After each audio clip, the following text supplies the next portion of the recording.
When I was growing up, from Good Times all the way to Fresh Prince, I was seeing a different type of blackness where it wasn't its full complexity.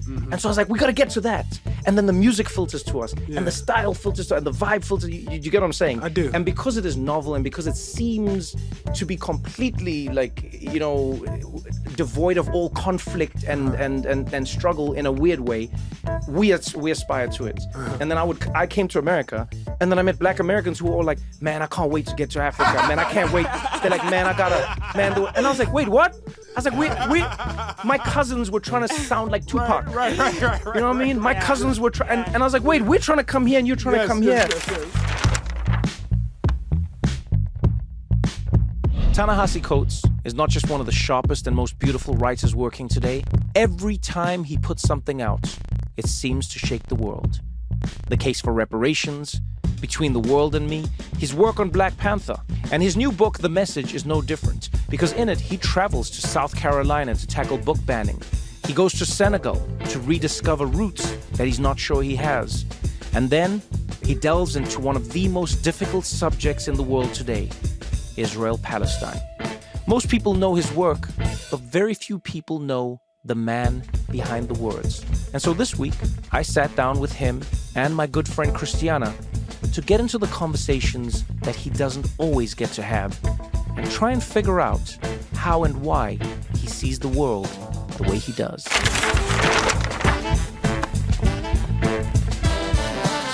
This is What Now with Trevor Noah.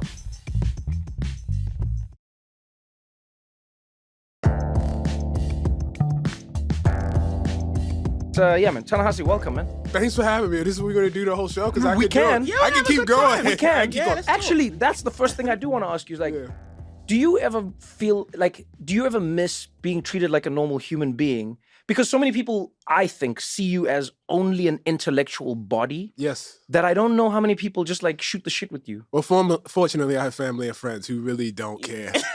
They just don't care. You know, I've been thinking about this a lot this week. It's very, very important. Like, I'm a writer, and so that gives me a kind of status, right? Yeah. But I am rarely the smartest person in any room.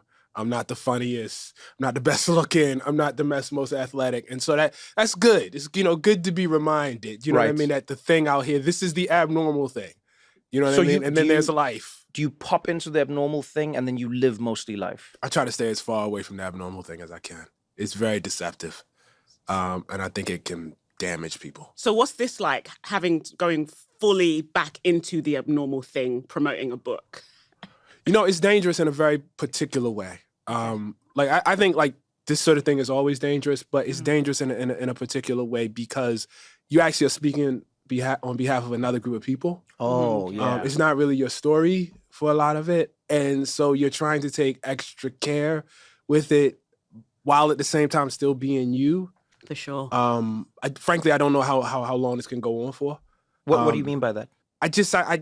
There are, and we've experienced this as Black people, like watching maybe white people who end up in spaces that we cannot be and advocate for us.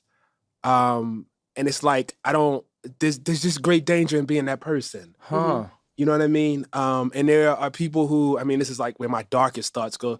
There are people who profit off of those positions. You know what I mean? Yeah. Like, I have to say what I really, really need to say. And then it's very important that I get out the way. It's really, really important that I, go on to next, That's an interesting thought because I think everyone has a different example of it in their heads. But I know for a fact, I've seen people who, it's seldom writers. I think more people on social media where they sort of traffic in the pain and suffering of others. At first, they're bringing awareness to it. And then at some point, you're like, is this is this how you make your money now? That's what I'm talking about. Right. This is your beat. That is what I'm talking about. They're almost like ambulance chaser lawyers where you go, I don't know if you actually care that people got hurt at work. Yes. I feel like this is how you make your money it's your now. thing. That's it. So you're concerned about like people conflating somehow the things you're discussing with the project you're making and saying you're the spokesperson now. Yes. But I would say even more deeply, like my intention is to make room within the frame for people who have been pushed out of it. That is my intention. So it's not even like it is a concern about perception, but there's a deeper concern about purpose. Yeah. I think like one of the questions I've gotten over the past few days is, are you worried about the pushback? Are you worried about the blowback? Not really. I mean, I kind of knew what that was, and I knew what was going to happen going into it. But, once the attention started, I think the thing I immediately began worrying about was becoming the guy and not clearing space for people who really, truly, truly, truly know and can really, really speak in a way that I actually cannot. It's difficult though. So I remember when I started on the Daily Show, and like Cristiano has been with me almost like from the beginning. Because when did you come in? 2017. Oh, I love that you know the dates. Yes, I was an early hire. Yeah, but it was early, so I'd been there. That means I'd been only for a year. I'd been hosting, right? I'd been there 2 years, but a year hosting, and I remember exactly what you're saying. What I always loved on the Daily Show was that I had a platform and an opportunity, and I always saw it as like not an obligation, but like an opportunity. I was like, oh, this is cool. We get to talk about these ideas. And Cristiano was always the person like filling in gaps for me. And she's like, oh, Trevor, have you heard of this story? And I think there's a way we could look at this. And to give credit to the building, there were many people who did that. It was like a brain trust that like sort of, and then I was the sponge and the filter who goes, I don't know if that works. I don't know if this works, etc. But to your point, it's like let's say we would talk about a shooting that takes place, and then we talk about another shooting, but then very quickly people would be like, oh, hey, there's more shootings and there's more shootings, and you got to talk about more. And then it's weird because on the one hand, you want to be the person who gives voice to a topic, but on the other hand, you don't want it to be your thing. That's right. Because in a strange way, you can either lose yourself or you can make people feel like it's you trying to make it your thing. Right. And you cheapen maybe the thing that you're trying to actually bring attention to. Yeah, for sure. So, I've been actually thinking about, and was just in a conversation with someone about this earlier today, about like what I can do structurally that is not visible, that is not, public, to advance that aim. It's so interesting. I love the book, by the way. Oh, thank you. Well, I was moved. It would be great if you said you hated it. Well, what a joy. I've been through that. I didn't Oh, you have? No, I didn't hate it. I didn't think maybe this is my politic. It wasn't that radical. I was like, this is not that extremist. I was like, this is perfectly reasonable. Yeah. That's how I read it. Right. But the thing I was most profoundly moved by was your reflections on childhood. Yeah.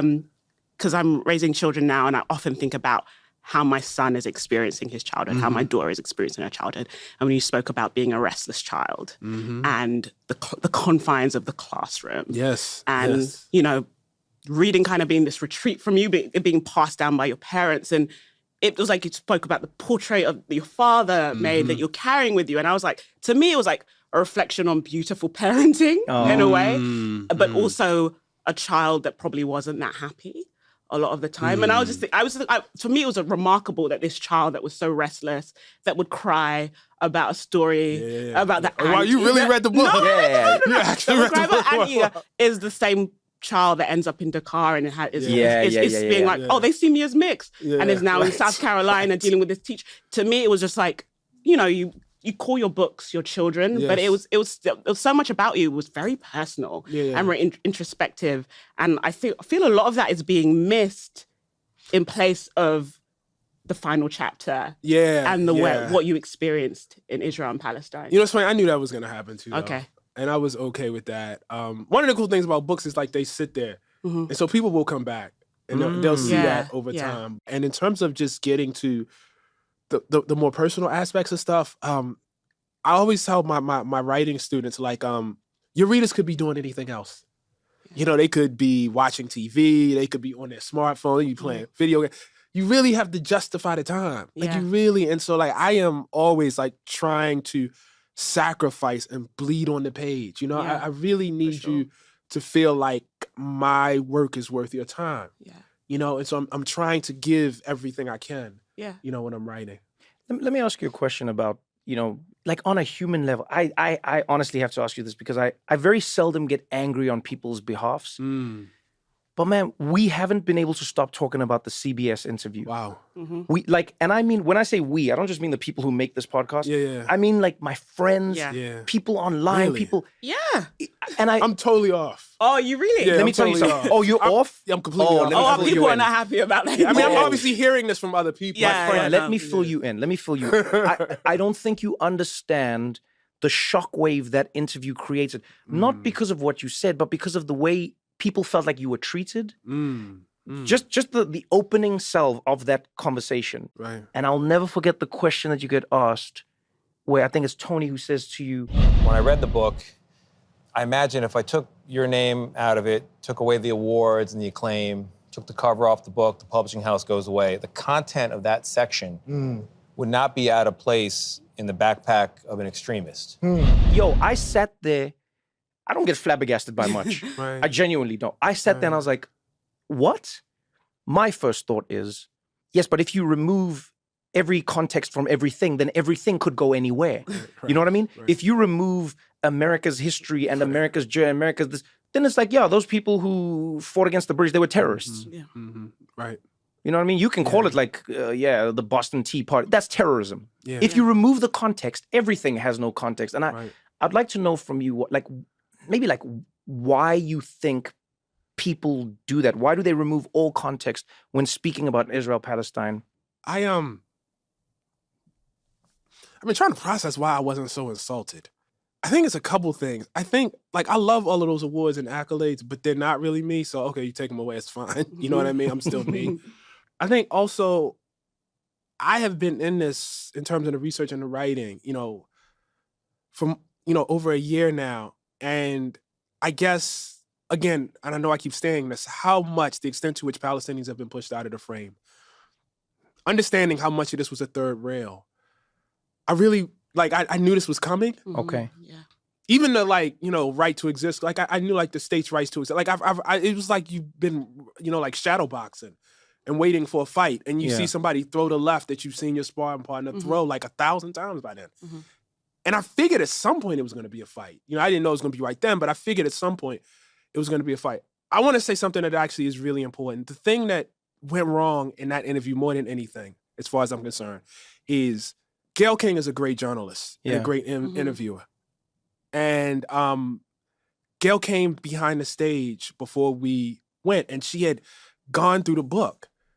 And I'm not saying she agreed with the book, but she was like, "I'm going to ask you about this. I want to ask you about that. I want you." It was like Gayle was considered. Oh my if there's God! one thing Gayle King is, it's considered. Listen, but she didn't speak. It was her handwritten notes. Her handwritten notes with it. Yeah. You know what I mean? She had all these things, and I think while on the one hand he probably did me a service, you know what I mean, by just kind of commandeering that interview. Yeah. I don't think he did Nate and Gayle a service, and I'm really, really sorry for them. More than anything, I can take care of myself. I'm good. Like I said, I've been hearing these arguments. I've been rehearsing. So, if this is what you want to do, I'm okay doing it. I'm good. I was okay. I left, shook his hand. I'm okay. Don't cry for me. I'm sure, that interview will sell a lot of books. Because the fact of the matter is that reaction is actually endemic of what I'm actually writing about. Yeah, it is. There is no way in the world you can imagine a journalist who took the other side of that coming on here and somebody saying, if we took away the cover, if we took away the awards, I feel like I would find this in the backpack of a settler colonialist. Yeah. You can't even imagine that. Yeah, that framing just wouldn't it doesn't exist. It's like 10 steps that need to happen before, and they aren't there. They aren't even there. You know what I mean? And so I think to your point, sorry, I'm taking a long time to answer your question. No. This is why we're here. This is a long time. There's no 20 seconds here, by the way. Right. That's the whole point of a podcast. Yes. We don't have 20 seconds. But to your point, removing the context, I think, is actually essential. You know what I mean? Because if you start asking why, then you really, really start to get into trouble. I mean, one of the things I've really tried to maintain, both personally and in my public presentation, is obviously my great horror at, maybe not obviously, but my great horror at October 7th. Right. The fact that I don't say that perfunctorily, but I say it because at the core of my politics is human life. Yeah. And human life really, really matters to me. And thus, by that same token, if human life matters on October 7th, it should have mattered on October 6th and October 5th too. And understanding that it didn't. When I went over to travel to the West Bank and to Israel, and I was up and down the country, I went to, from Haifa, Jerusalem, South Hebron Hills, Hebron itself, Lyd, Tel Aviv. What they told me was Gaza's worse. I know you've seen some stuff, and you remember them tell you Gaza, and this is obviously before October. They said Gaza, is worse. Wow. And I was trying to get there, but there's, all sorts of things in terms of press access and everything that I couldn't. And so I just think, like, is there room in the world? And I don't think there is right now. I actually don't think there is, to have genuine horror at what happened on October 7th, to feel like there really isn't a world in which, or reason that I can apprehend. I'm not Palestinian, I'm Ta-Nehisi Coates, that I can apprehend for justifying anything like that. And yet understanding at the same time that things have histories, that they happen in the course of events. The example I think about all the time is like Nat Turner, right? Like Nat Turner launches his rebellion in 1830. This man slaughters babies in their cribs. You know what I mean? Like, and I've like done this this experiment for myself over and over. Does the degradation and dehumanization of slavery make it so that you can look past something like that? And I try to imagine, and I think I can accurately imagine as much as possible, that there were enslaved people, no matter how dehumanized, that said, this is too far. Yeah. I can't do that. Now, here's the flip side of it. And I haven't said this out loud, but I think about it a lot. Where 20 years old, born into Gaza, which is a giant open-air jail. And what I mean by that is, if my father is a fisherman and he goes too far out into the sea, he might get shot by somebody off of, the side of Israeli boats. If my mother picks the olive trees and she gets too close to the walls, she might be shot. If my little sister has, cancer and she needs treatment because there are no, facilities to do that in Gaza, and I don't get the right permits, she might die. And I grow up under that oppression and that poverty, and the wall comes down. Am I also strong enough, or even constructed in such a way where I say, this is too far? I don't know that I am. I don't know that I am. And I just wish we had room to work through that. You know what I mean? And to think about that and to talk about that. And I think that is not unique to Israel. That is not unique to Palestine. That is not unique to Zionism. That is human history. That's human beings. I always tell people, they think if they lived in the time of slavery that they would not have been enslavers. And I always tell them, you would have. Yeah. You would have, because it's a system. Yeah. And most human beings, we exist within context. System. Yeah, we do. Within context. And without that, you know what I mean? This idea that there can be some triumphant, heroic individual who's going to go above and beyond, that's not a real thing. That's not history. We're going to continue this conversation right after this short break.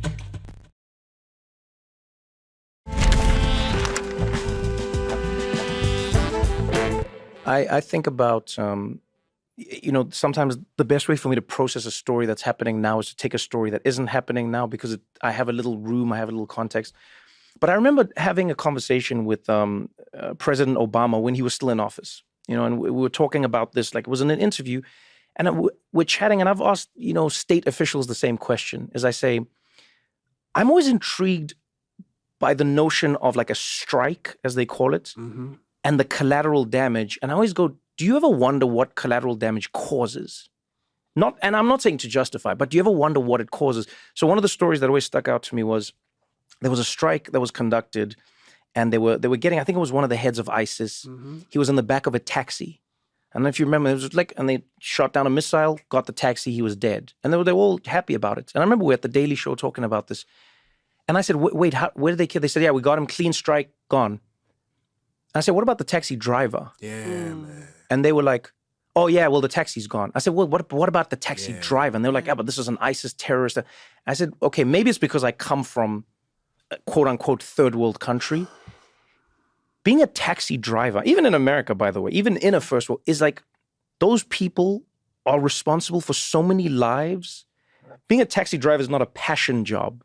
It's not a career that you aspire to. It's like, this is what I'm doing to make ends meet. And I go, when you've taken out a taxi driver, how many lives have you taken out around him? And I know you're celebrating that you've killed this person, but who might you have radicalized? Yeah. Who might you have, and that's I think one of the reasons I love your writing so much is because it challenges us to continuously approach the most difficult topics with the nuance that anger and violence oftentimes don't get, you know? And to go back, funny enough, to that first question you were asked on CBS, I hadn't read the book, right, when that happened. But I was now ready for this chapter. I was like, man, I read through the book and I'm like, okay. And I'm reading about you loving American football in the beginning. I'm like, oh, this is sweet. But in the back of my mind now, it's like, you know when you've watched a movie trailer and they've only shown you one part and you're like, I mean, I know it starts out right, but when does the explosion come? And I'm reading these sweet stories and I'm picturing you crying because of a football player who's like lost, he's paraplegic and you're crying and you're having this journey, and I'm reading about you in Baltimore and your father and you learning about reading and loving and writing and talking to your students. But in the back of my head, I'm going, get ready, Trevor. Right. There's a chapter in this book that is going to make you think about Ta-Nehisi differently. I'm like, what is this extremist thing? And what nobody mentions in that interview, you spend the first, I want to say like 10-ish pages speaking about the Jewish history. You spend the first 10 pages talking about the Holocaust. You spend the first pages talking about going through the memorial. You talk about the names, that a book of names that shows you all the millions of people who died in the Holocaust. You talk about the most painful stories, you know, those soldiers killing 2,000 Jewish people, not because the war was still happening, but because they just didn't want them to be free, and they knew the Russians were approaching and they were going to free them. And I didn't know some of these like individual moments. And I was like, damn, this is hard. Damn, this is painful. But all I kept thinking was like, wait. This is not in the backpack of an extreme. This is like... It's probably not. No, but that's what I mean is like you... No, it's not. And maybe this is, you know, it's a long way of me getting to the question. And that is like, why would you start telling the story of the Palestinian people, that chapter, why would you start that story with the history of the Jewish people? It's actually not about the Palestinian people. And I have to be pretty open about that. It takes a particular perspective, definitely. But if you notice, there's like symmetry, although it's not deliberately called out, between that Senegal chapter and the Israel chapter. Yeah, I felt that. Yeah, and it's because in Dakar, I'm confronting stories, imagined ideas that play a role in the politics, and then having to deal with Africa as an actual place. Yeah. You know what I mean? With people? Yeah. People who don't celebrate Kwanzaa, you know what I mean? Like having to deal with that, you know, and you know, frankly, I still haven't quite figured it all out yet, but the mess of that, and then, you know, like working through that, right? You know, man, it is something to have an African name that nobody in Africa has. That's what I have. Oh, wow. I have an African name that nobody in Africa has, right? And so you're kind of like working through that. And I actually think that's okay. You know, I actually think that's fine. But like trying to work through that. And then here I am in this place where some of the, I would say, nationalist impulse that I grew up around and grew up under has been taken to like the nth degree. Like it's actually been operationalized. You know, it's not, you know, just people without power trying to, you know, create stories and trying to preserve themselves and trying to armor themselves against an oppression. It has become an actual state. And I knew I was going to write about that, but you see, this doesn't work if you can't see yourself in Israel and in Zionism. If you think it is just evil people over here doing an evil thing, then you've missed it. Yeah. You know what I mean? You've missed it. This started somewhere. You know what I mean? It started somewhere. And I have to be honest, and I said this in the piece, once I started reading like the documents around Zionism, it was like, on one level, I was like, oh, this is so clearly colonialism. Like I recognize a colonialist discourse. Well, first of all, they use the word colonize, but also, you know, depicting people over there in a certain way, either as they don't exist or they're savage, one or the other. But the other part was, I recognize the yearning. Like I recognize, you know, Moses has talking about being a member of a degraded people. At one place he says, you know, your nose and your hair won't be made to disappear. You can't pretend you're German. He's saying this before the Holocaust. You know what I mean? You can't hide your Jewishness. You should be proud of it. And all I can hear is like Malcolm X, right? Yeah. So I'm like recognizing it. Like I can feel the parallels. The parallels, and the fraternity for it, and the sympathy. Like I understand it, but then you see where it goes, right? You see where it goes, and how a people who have been just repeatedly degraded, over centuries, massacred, killed, chased, ethnically cleansed themselves out of Spain, can go somewhere and perpetrate and create a system of just dire inhumanity. I say this having seen it, against other people. That was a challenge for me as a Black person, actually. You know what I mean? Like, as much as I was like concerned about Zionism and what it did, because I started thinking, and this is imaginative and speculative, but this is, I think, what writers are supposed to do. What would we be if we had power? Like, what would we do? And then there's this discourse around Liberia where African Americans had this whole thing about, we're going to go back to Africa and we're going to civilize our brethren, right? Yeah. We're going to Christianize and civilize them. And you see, my God, like, we could be seduced into the same thing. Yeah. And that's why I'm very strong on this point. This is not a Jewish era. It's not a Zionist era. You know what I mean? This is a deeply, deeply human temptation that is wrong, but human nonetheless. I find in the book, what I found was interesting. I feel you implicate yourself. You talk about, I see American imperialism.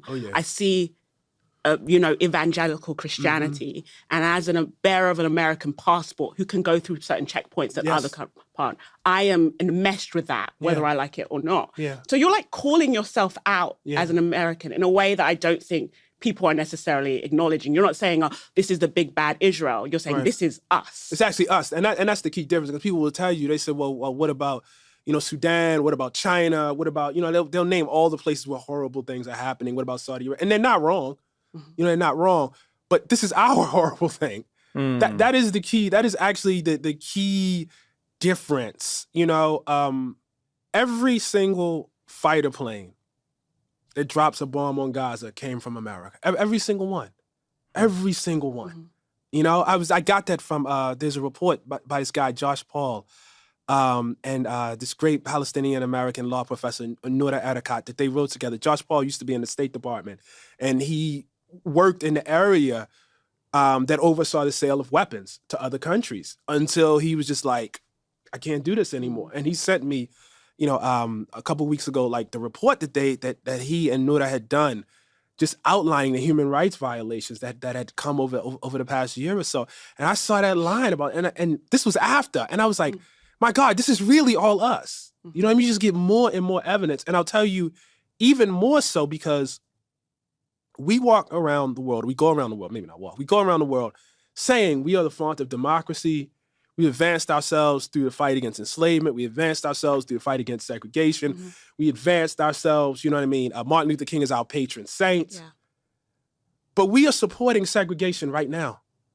Right now. So that's the one thing that about that CBS interview, right? Like when I say segregation, apartheid, not once did somebody say, that's not true. Yeah, he kept on saying, and why is that? Right. Not that's not true. Yeah, no. He said, and why is that happening? I mean? Why is that? Which every single perpetrator of segregation in Jim Crow says. I'm sure he said it about apartheid. Yeah, no, they said all sorts of good reasons to do it. Well, for me, that's the parallel. It's like, I've had this conversation, sometimes argument with some of my friends, some Israeli-born, some just of Jewish descent, and we'll talk about this. And, one thing I wish people knew more of is how broad the spectrum is. For instance, just to what you said now, we had on, one of the other podcast episodes, we had the author of Sapiens and Nexus, Yuval Noah Harari on. Yes. And he said, I'm a Zionist. And he said, but this is what my definition of Zionism is. It is me believing that Jewish people have a right to exist in a state where they do not have to run away because of their nose and their hair. And I'm paraphrasing that part, but essentially that's what he said. Right. And then he went on to say, Israel's committing crimes in Gaza. And he said, in the West Bank is even more indefensible because there's not even a boogeyman Hamas to blame it on. Right. And he said that students should be protesting against the U.S. because, in your words, funny enough, he said, it is America's participation in that specific thing. And when I think about apartheid, like I'll talk to my friends, and I'll be honest, I think this is what it is, and I think we're all guilty of it at different times. None of us wishes to be labeled something that we can never get out from under, right? Nobody wants to be called a racist because this is now a stain that they wear forever and there's no coming out from under it, And so if that's why people are so, in my opinion, people are so afraid of saying, oh yeah, that was racist. What I said was racist. What I did was, because they're like, no. I know where this goes. I know. And I've noticed the same thing during apartheid.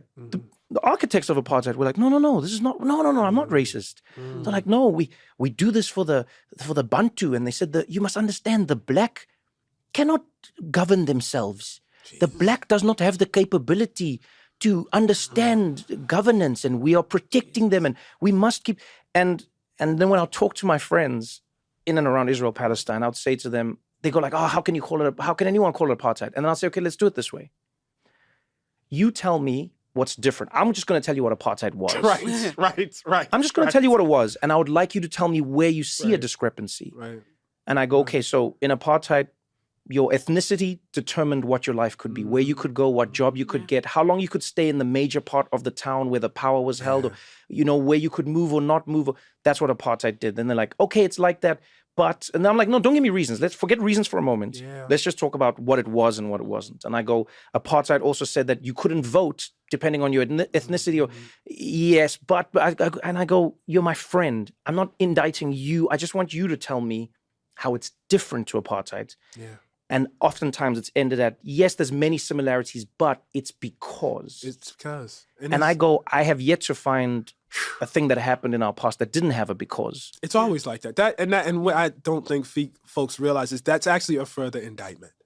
That's actually because you sound like the thing you think you're not. Right. Mm-hmm. And you don't know the history of the thing you think you're not well enough to realize how much you actually sound like it. Yeah. And so when you say, for instance, the Palestinians have done this, that, suicide bombings, terrorist attacks, et cetera, that's real. That's real. And nobody would deny the pain of that.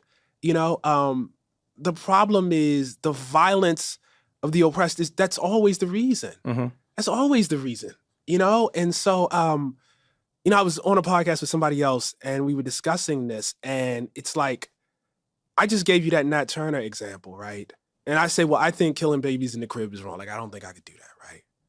But that doesn't justify slavery. Yeah. Yeah. You see what I'm saying? That doesn't make, that doesn't, you know what I mean? Yeah, that's where the loop, yes. Because, you know what I mean? That therefore justifies, no. And I think this is a principle thing that cannot be gotten past. Either you think there are good reasons for segregation, apartheid, Jim Crow, or you don't.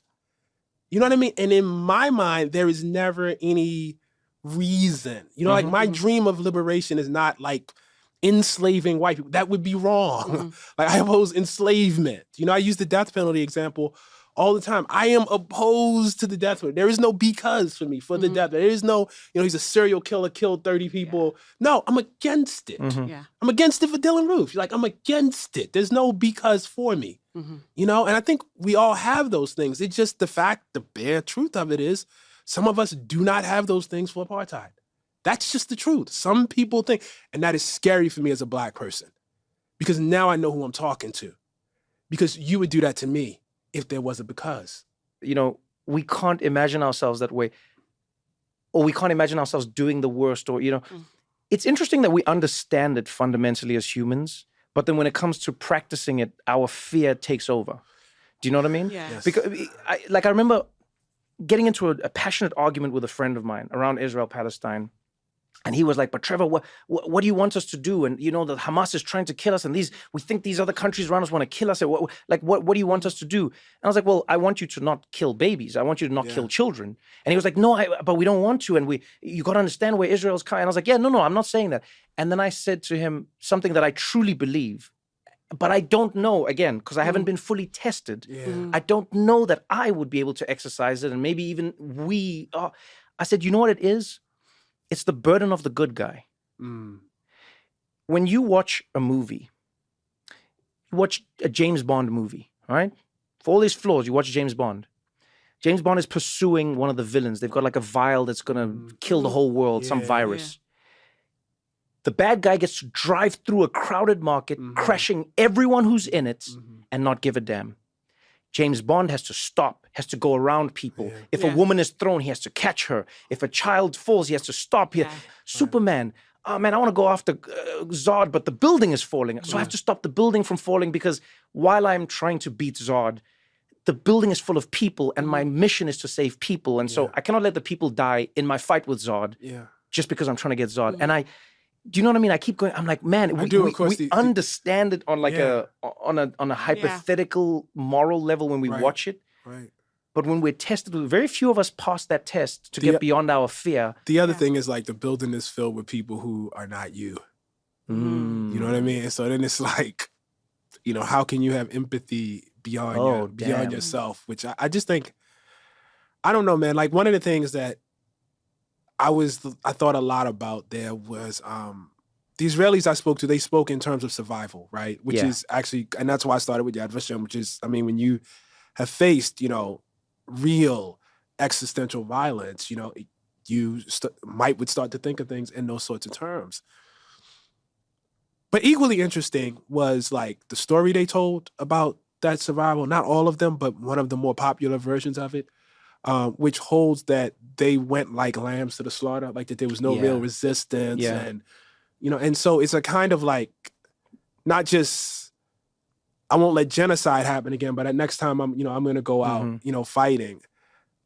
I don't think that story is particularly accurate. I don't think that version of it, it doesn't correspond with how oppressed people act under systems ever, you know, any human being, you know, ever. But I think also beyond that, it's like, what is life for? You know, like what is living for? What is like what you're trying to survive for what? You know, and like you say, you haven't been tested. So I agree. I don't want to speak for anybody else, but I don't know if my life depends on daily killing babies. I mean, I might jump off a building myself. Right. Because I don't know what my life is then. Like, I don't know that I have a life worth living myself. Like when I think about that, when I try to do that thought experiment, like I feel like I've like somehow lost, like, is it just oxygen? No, but in the book, I think you answer it when you talk about the parallels between the dehumanization of Black people and the dehumanizations of Arab and brown people. Yeah. When you no longer see the humanity in these people, I think you can do anything, right? Right. But what about like your own humanity? Yeah. Well, you're losing your own humanity by the act, which is, I think, the sadness in all of it. I think there's I would challenge that, funny enough. I actually think it's the first part and it's what you said. I don't think many of the people are forced to, we are not challenging our humanity because we've made it numbers, because we've made it statistics. And you talk about this in the book. If you go read like the articles, and I think I'm really happy that Gen Z has been as on this as they have on like TikTok, on Twitter, on all of it. You now see with a real clear lens how the media tells the stories about what's happening in the Middle East. They will say, you know, a family killed in Tel Aviv, a group, they'll make it human. And on the other side, they'll go 60 Palestinians. Right. But Palestinians is not a thing. Right. They're not humans. Right. Do you know what I mean? A Palestinian is not like when you think of it, if you take that word, you should remove it and just write humans, children, humans, children. I don't think anyone, to borrow your words from the book, would be able to grapple with that constant toll and pain. Because we'd be like, whoa, how many humans and how many children and how many people? And I think that's actually what it is throughout history, even if we zoom out from the conflict in the Middle East, what we've been very good at doing as a species, you know, through a few people who have assumed power, is they've managed to dehumanize the people that it's happening to so that we don't have to question our humanity. So when the US drones a part of the Middle East where it's a wedding or it's collateral damage, insurgents. We got but collateral damage is not people. It's not torture, it's enhanced interrogation. Exactly. And that I think is actually it. Don't go anywhere because we got more What Now after this.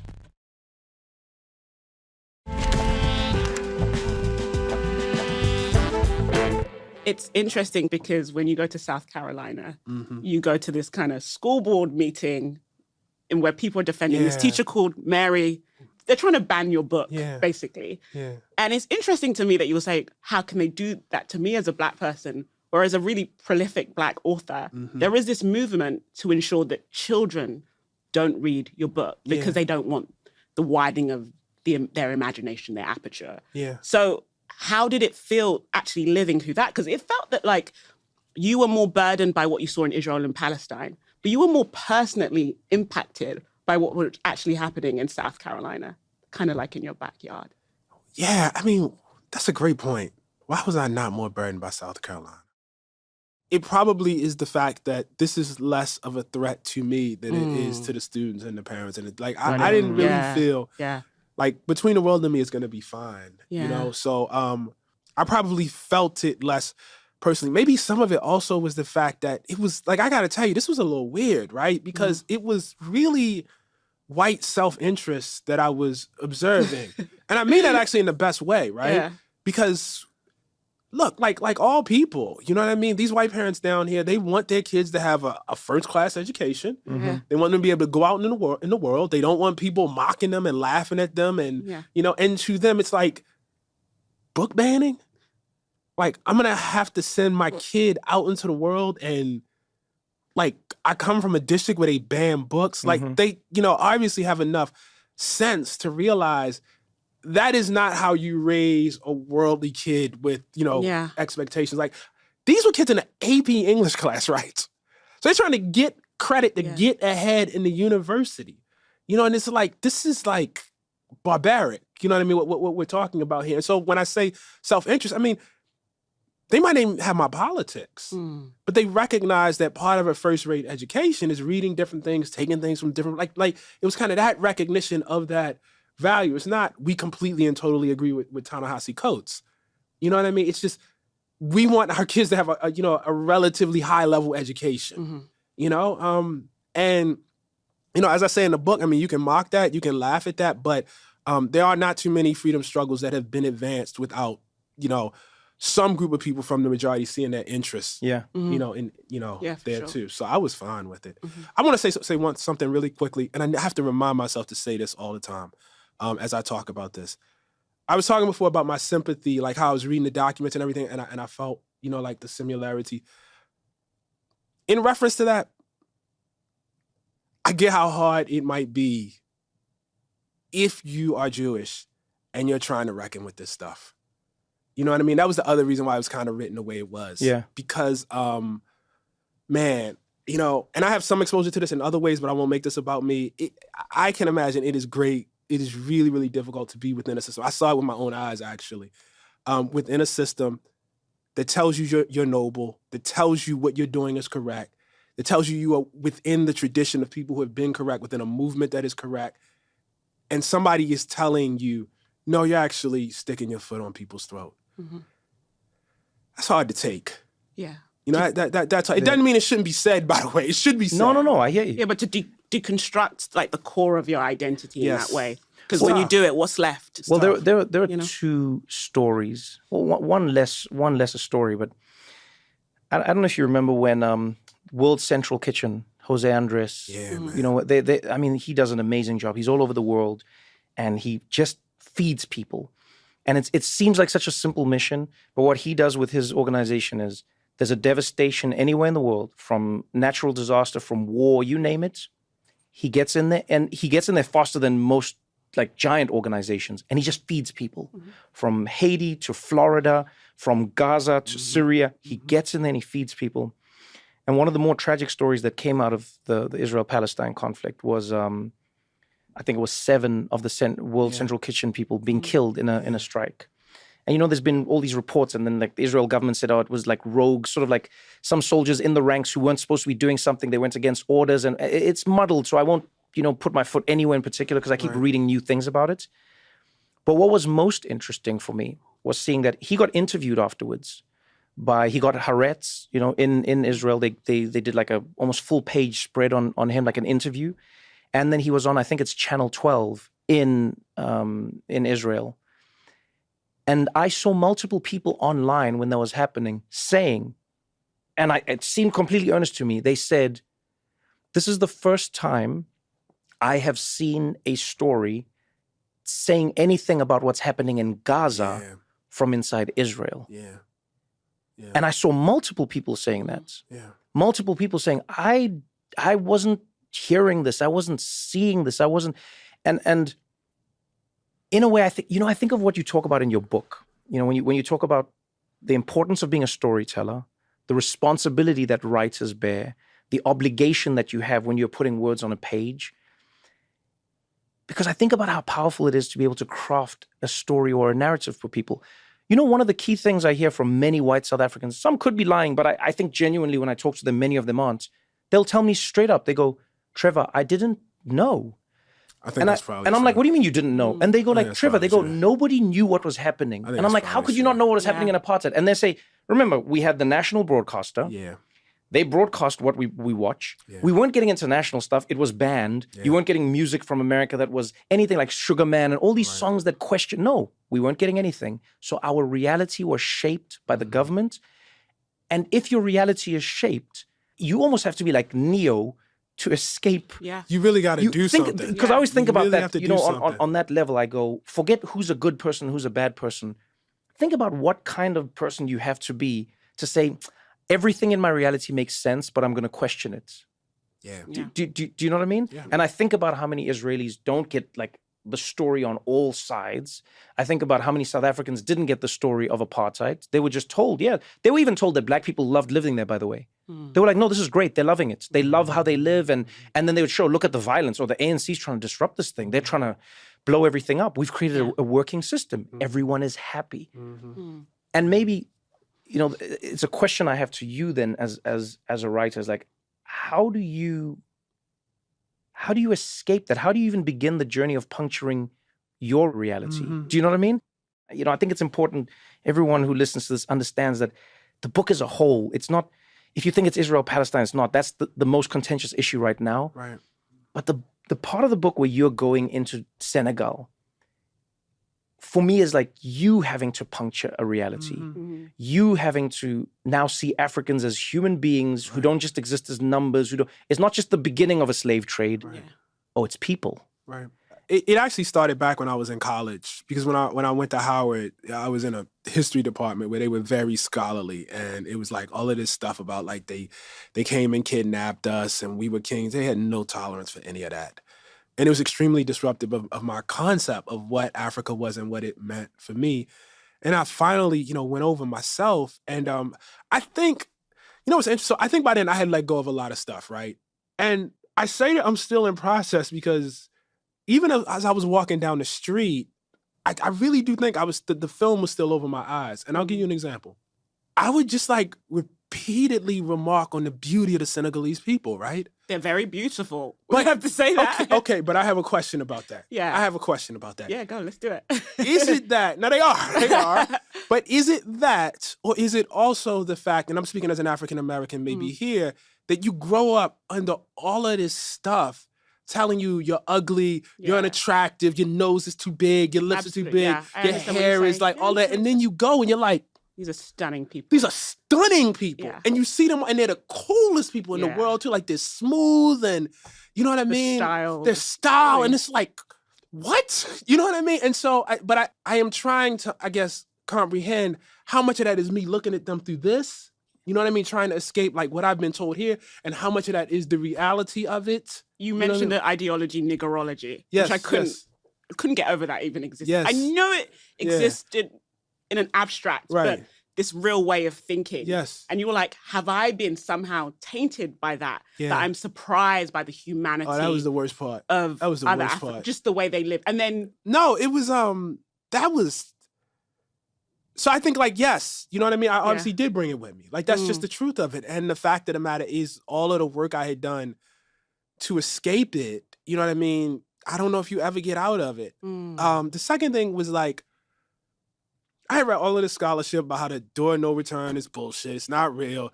Not that many people went through. Gore, you know, ain't this and Gore ain't that. And I'm gonna tell you, when that boat pulled off, I lost it. Yeah. Even knowing, something, yeah. Yes, even knowing this is BS. Like empirically, this is not what they said it was. You know what I mean? And so what does it mean that even after, you know, you deconstruct all of this stuff that is myth and is not real, like some of this stuff still has a hold on you. I mean, there'd be, you know, evenings when I would sit with two of the people I talk about in the book, Hamadou and Hanada, and it's like, we have this whole conversation about who's mixed and who's not and all of that sort of thing, right? But see, the fact of the matter is, while some people might find that conversation hurtful, we had to have some kinship to even joke like that. Yeah. Like, you don't just say that to people. You know what I mean? Like, you gotta have, like, there has to be something You're there. still kin. Right. You have to. You have to. Yeah, Because it's like it's actually cousins quite ribbing rude each if other. it's not. Yeah. Yes, exactly. It's like cousins ribbing each other. But why are we cousins again? Yeah.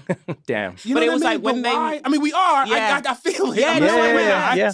I feel you. You know what I feel mean? you. But what? You know? When so- you mentioned how, like, kind of grieved you were by them saying, you know, the women out here, they bleach and they change their Oh, boy, hair that hurt. because they want to look like African Americans. hurt. It seemed like that really sat with you. You were Yes. like, okay, now what has happened here? Yeah. That it was so meta that you couldn't really Because this is process at the same it. time as I'm doing, you're so beautiful. Like, I'm doing that.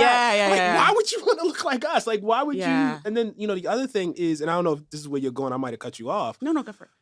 but we look the way we look because rape is an indelible part of the experience of enslavement. Yeah. You know what I mean? Like, it's not a gift. Yeah, systemic sexual assault. Right. Yeah. That's why, you know, it is the way it is. And so, and it's actually a marker, you know, in that way of our division.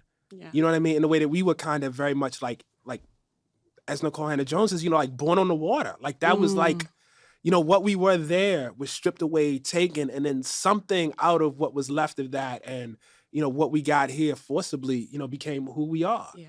You know? And I mean, that's probably even tied to the why are we cousins thing. You know what I mean? Yeah. Because it's like, what are we? Like what Yeah. what what are we? You It know? did feel like in Dakar that you experienced some sort of psychic shift. And I don't want to make it Yeah. tropey because that's the whole No, thing no, of no, like it's the okay. African American, Yeah. either abroad in France, Right. writing a book. Right, which I've or- done. Yeah, which you've done. Which I've done. In the James I wrote Baldwin- some of this book in France. in the James Baldwin tradition. Right, Or it's like going to some place in West Africa. Yeah. And feeling something, and you do mention the ancestors a lot, which means we're cousins because you know Right, we mention right, the ancestors right, too. right, But you're right. like, you know, part of. I'm paraphrasing, but part of your writing and the tradition you're in is like veneration of that ancestry. Yeah. So they're speaking to you and through you. Yes. But it felt like with the Israel-Palestine thing, it felt that you had come to a personal conclusion based on your morality, on your feeling about the human experience.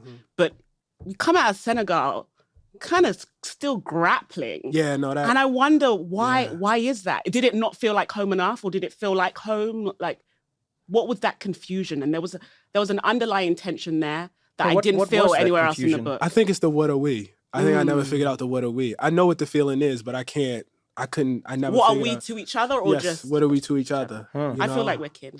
Yeah, and I feel felt like like I felt that, but I couldn't put it into words. Like I couldn't quite name it, you know? And I guess that's understandable. That was my first trip there. Again, a lot of that was about, you know, grieving and being, you know, African American. And like I think about, like I spent so much time by the water, and I think about like watching, and I talk about this in the book, like these little black boys surf. I don't think I've ever in my life seen black boys surf Damn. until I went to Senegal. And they were doing it like it was the most natural thing in the world. Yeah, like, they're like, yeah, what do you 'cause mean? it is, yeah. Because it is. Yeah. Because it is. Yeah. You know what I mean? And it really struck me in this really, really kind of, you know, beautiful way. And I think it probably will take a few more trips Yeah. until I'm like not amazed by that. Yeah. You know what I mean? And then I can, you know, figure out like what that kin is and what it means and everything. It's funny. I think of just the differing experiences. You know, what you're sharing now reminds me of when Ryan Coogler, the director of Black Panther Yes. and Fruitvale, amazing director. He was going to South Africa to do research for Black Panther, right? Oh, And- he directed you. I just Yeah, remembered yeah. that. That's a good friend of mine. That's why I'm seeing you. Oh yeah. So Ryan reaches out to me, says, "Hey, I'm going to South Africa. Can you help me?" I was like, "Yeah, I'd love to." So I said, "Ryan, let me hook you up with my people. Yes, Not yes. tour guides. Yeah. Not like no. Yeah. I just want you to be with people." That's what he said. He said he was in it. Yeah. And so Ryan goes to South Africa, and I'll never forget, one of my best friends was with him, and they're walking around in Soweto. And Ryan's walking around, and he has like my friend described it to me. He's like, "Hey, Trevor." He's like, man, this guy, he's edgy, man. He's edgy. He's edgy. He's like, this guy's edgy. And I'm like, what do you mean? He's like, man, I don't know. Every time we turn a corner, it's like he expects something to happen. Yes. He's yes, edgy, yes, man. He's yes. edgy. And I was like, what do you mean? And then they tell me the most beautiful story. And Ryan told it to me. And so did my friend from a different perspective. But he says, they're walking around. And I don't know if this was day one or day two, but Ryan stops and his shoulders relax. And he starts to cry a little bit. And my friend's like, yo, is everything okay? And Ryan goes, I've never felt this feeling before. I have never seen blackness expressed in its full like range. Like, you know, it's like where black isn't defined by something or not something. Like no one looking at you because you are black. It might be because of your sneakers or your t-shirt, but not because, and you're not out, you're not in, you're not old. You know, it was a weird, it's a feeling that I can't imagine because I can't imagine, because I was lucky enough to grow up in South Africa in a Xhosa family in Soweto. I'm like, okay. But when he described it was the most poetic thing, what a gift it is to be able to see yourself as everything and anything. You know, and I think that when I'm listening to you, and even when you read it in the book, I feel you moving through. It's almost. I want to question that a little bit, though. Yeah. And the reason why I want to question that is that's what I thought, and maybe it's still true. But when that sister told me about the bleaching and everything, so what is like? Where is that? This is my theory. This is my theory. Oftentimes, we look to those who we think have like figured it out and have found, like we look to those who inspire us is the easiest way to put it, right? I know this personally growing up in South Africa. Many of us looked at African Americans and we were like, yo, that is it. I mean, I look at the struggle in South Africa. The Nelson Mandelas, the Winnie Mandelas, the Oliver Tambos. Why would you do that if you have the range of humanity in front of you? Because what you're seeing is a glimpse. What you're seeing is a moment. Does this make sense? I could be wrong because I'm not a scholar in this, but I do think in some ways it's because while there is still a struggle, it's not the same struggle. And so it sort of feels freeing in a different way. And it makes me aspire to you in another way. You know, so like I remember first few weeks we were in New York, me, Joe OPO from Uganda, David, friend of ours also from Uganda, but South African. We were walking through the streets of New York, we're coming back from a soccer match. Cops pull us over. Mind you, I was the host of The Daily Show at this point. They pulled us over. It was like on 11th Avenue and maybe just into the teens now. Cop pulls us over. We're carrying our sports equipment. We're dressed in our sports gear. Cop goes, hey, where you guys coming from? And we're like, oh, we're coming from a soccer game. And he's like, where you going? We're like, oh, we're going home. We live uptown. He's like, you walking? We're like, yeah, we're walking. He's like, it's midnight. We're like, yeah, I mean, the game ends at midnight. He's like, you guys are playing soccer now? We're like, yeah. He's like, do you mind if I search your bags? I'm like, no, go ahead. And he searches it. And we're standing there, you know, like against the car, and he's searching. And I can't explain this to you. We could not have been more relaxed. Wow. And this all happened. And then we were done, and we're like, all right, have a good night, officer. And then we carried on. And you know, Joe, and now we carried on talking about the game. Joe was like, no, Trevor, you have to pass the ball in the middle. No, Trevor, the thing is. And then I paused us. I think like 2 blocks up, I paused us. And I said, guys. Do you realize what just happened there? Yeah. And they were like, oh, yeah, we got stopped. And I was like, no, but because we haven't lived in this experience for that long, that to us, we treated and felt differently about because to us, that wasn't like police weren't our struggle in that way. Right. So we were just like, oh, yeah, sometimes the cops need to search you and we just keep it moving. Yeah. That's why I say it's not a scholarly answer, but I sometimes feel like it's like you aspire to a thing that's fixed in another world and it seems like an answer in another. And yours seems more layered and more complex and more difficult. So I have a view on bleaching, and I would encourage everyone to read the work of Professor Yaba Blay, who's done really great work on like West African communities in the diaspora and in like the Black diaspora in bleaching, whether it's Jamaica, Nigeria, etc., etc. Colonialism did a number on us. Oh yeah, definitely. Like colorism is so rife. Like I grew up seeing women bleach, and it was just a very normal thing. You know, it wasn't until like I grew up and deconstructed, and it was just like, I feel like the Middle Passage, it's very clear the tragedy and the trauma of that. Right. Displacement, you know? Right. You were taken to another country, whether it's in the Caribbean or in America. Right. But the people that are still in Africa who stayed, and my family who weren't taken, you don't necessarily do the unraveling of like, what did colonialism and slavery do to us? And I think it warped our sense of what is beautiful. Separate from African Americans in the media and stuff like that, like fairer is seen as better, right? And that is something that still hasn't changed. Do you know what I mean? I know women my age and young, I know Gen Z girls who bleach, right? Did you guys have, I mean, now I'm going to sound really ignorant, but for all of his like political impact in terms of Malcolm X, one of the things that came out of that was like he made a lot of that shameful. Yeah. Like, even though it still happens, but like that whole like looking at yourself, like it there was a stigma then from that point on among Black people about like nose jobs, changing your eyes, doing certain. I think that there's a key psychic difference where I'm not going to speak for all West Africans, but there's a perception like this is something I do as an act of social mobility. It's got nothing to do with how I actually feel about myself or my Igbo-ness, my Yoruba-ness, or my Luo, whatever tribe you are. Right. It's something I do because I know in this world, especially in the country I'm in, if you are fairer skinned, you are treated better. And there's like studies on it. Like it's not. Of course. No, and Trevor, I talk about it all the time. Like all the faces of Africa, like Trevor, Tyler, why is it that the face of Africa that the West has bought into is mixed race? Because they're like, that's what we want to see, right? And Africans intuitively know that when you're like unambiguously Black and darker skinned, there's a trick. You're not going to get perceived as African American, which is closer to power and opportunity in your mind. So in your country, status, and status. So you're like, okay, I'm going to lighten my skin. And it's a very, again, because race is constructed differently. Right. Your skin is not necessarily the basis of your racial or ethnic identity. Normally it's your tribe.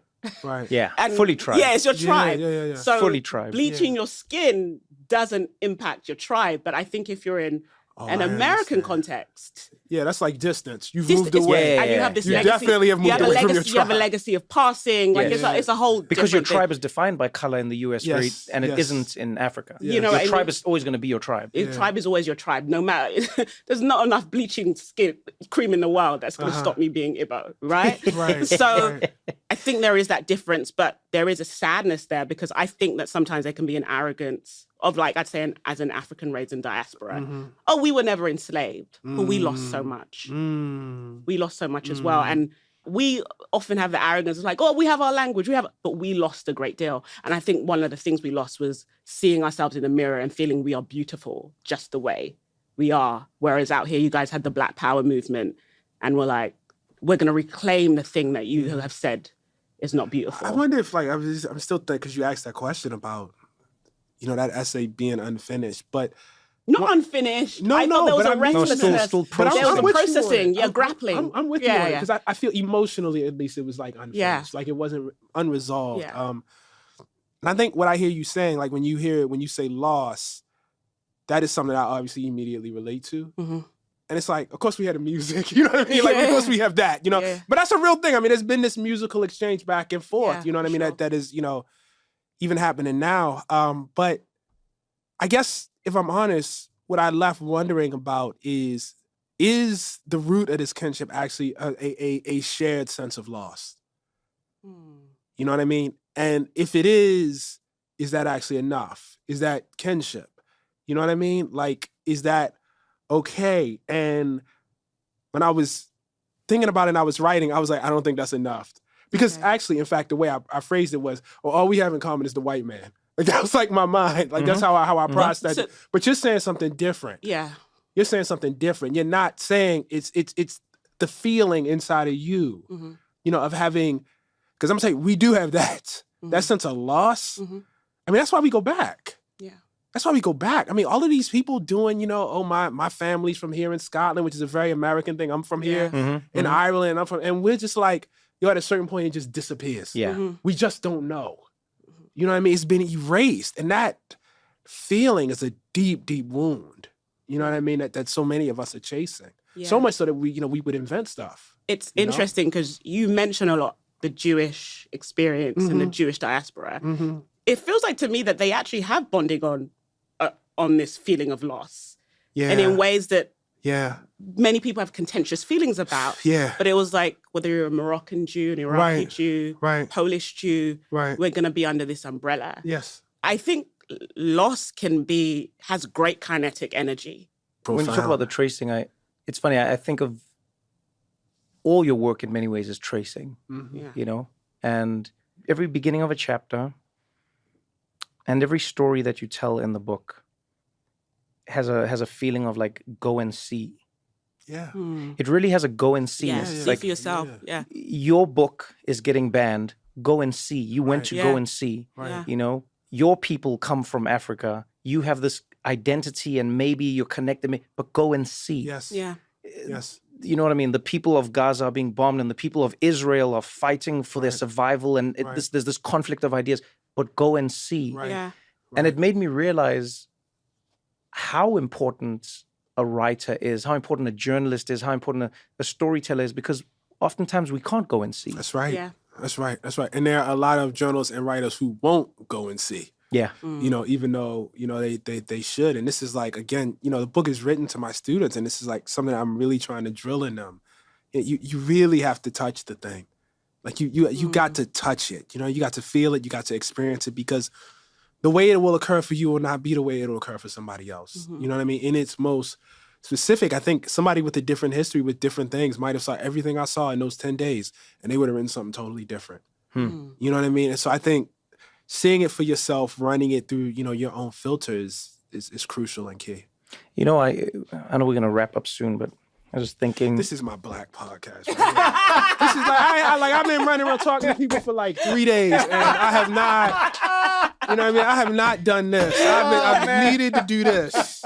We're fixing the diaspora wars right now. We got Black Brits, South African, I love African it. American. that warms my heart. Thank you for saying that. No, it's thank you for saying that. It's beautiful. You know what I think I'm gonna about? send this to my French people. I'm telling you. I'm gonna send this like my Black French I people. love it. I call them the wee wee blacks. I love them. I love them too much. Wee wee blacks. When I'm doing comedy out there, I blacks. love it out there. Yeah. I love them. Because even over there, I tell my wife, I don't want too many African American friends here. Yeah. Like, there's a whole African American diaspora in Paris. Yeah. It's like, I just... You don't want to be around. Well, a few of them is fine, but I don't want to, like, I gotta, you know, see my people. Yeah. Senegal, You want to break it up. Congo, No, you want to break it up. Yes, I gotta see some of that. Yeah, Yes, no, exactly. I get it. I feel you. You got to break it up. You got to break it up. Sorry, Trevor. No, not at all. Hey, man, this is what it's for. And I'll end by saying this to you. I think if you remove the accolades, if you remove your awards, if you remove the publishing house, if you remove the smartness, if you remove everything we know about Ta-Nehisi Coates, that book would fit in the backpack of somebody who truly sees other people as human beings first and foremost. And man, I wish we all thought like you. I think we're all guilty of stepping out of it, but thank you, man. Thank you for taking the time. Thank you for writing it. Thank you for going and seeing where we couldn't. And yeah, man, I hope we get to, maybe we'll do it in Paris next time. Yeah, I would love it. I would love it. Thank you for the discussion. Yeah, man, thank you so much. Yeah. Great.